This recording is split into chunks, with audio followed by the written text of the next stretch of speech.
Been a lot of concern about teachers right now and band directors, orchestra directors, choir directors. And think about this. They didn't get to do their culminating big spring end of year concerts. They don't get to do graduation. Kids didn't get to do prom. So there's a sense of loss there. And directors are just having a real tough time because that stress is added to the fact that if I'm a band director or an orchestra director, I don't even know if we're going to have a band in the fall or be able to march in the parade or the football game. So how would you speak to music educators right now? In two ways, maybe. One, how do they relate to the kids or acknowledge that loss? And then two, what can these educators do for themselves to kind of go, okay, I am not the spring concert, right? Yeah, a couple of things there. One, as you said, acknowledge the loss.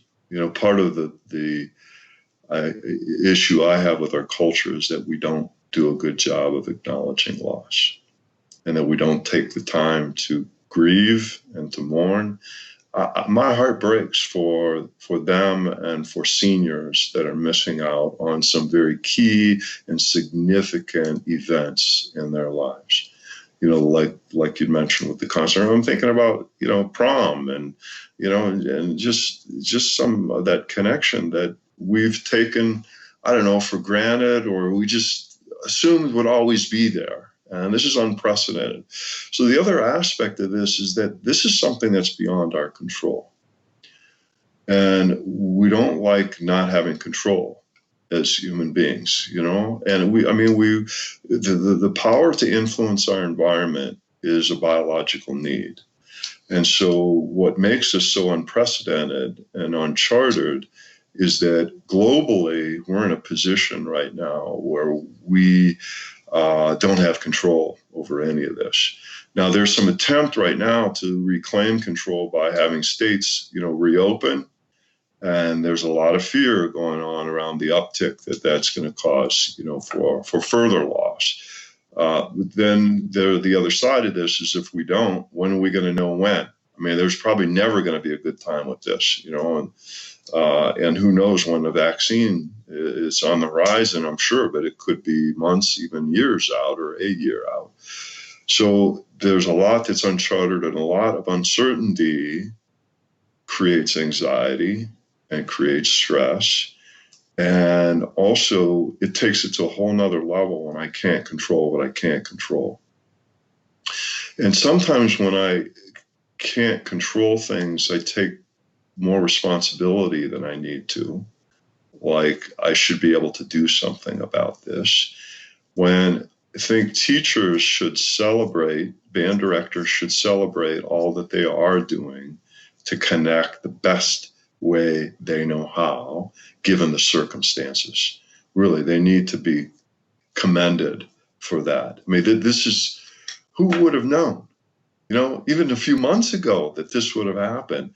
And they really hit the ground running with it and have done everything in their power to stay connected and to encourage their students.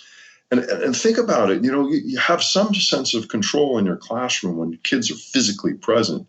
And you think about the extended loss of control when you've got, all this cyber world going on and you have no idea what these kids are doing, And I mean, it's huge. The ripple effect is astronomical. I mean, it's staggering, what's going on. And I just think that the band directors and teachers are to be commended for all that they're doing. I mean, they've had to group in a way that they've never had before too with this online learning, and it's amazing to me. So I think it's something to celebrate, but there is a grieving because we're grieving the loss of what traditionally has been there forever and a day, right?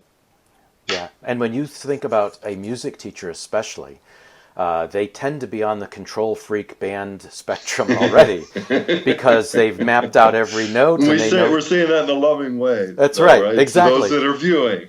Because the orchestra and the choir and the band, they all have a way to teach. And what we've done now is realized, and maybe unintentionally, the value of that one-on-one connection or the small groups. And so music educators are meeting with smaller groups. They're relying on students to reach out to other students. They're connecting. And we're bringing to life some of those lessons that in a crisis situation like this, the relationships are hugely important to, first of all, acknowledge the grief, the loss, but then second of all, what can we do and understand that's enough. We can't control everything in this situation, right?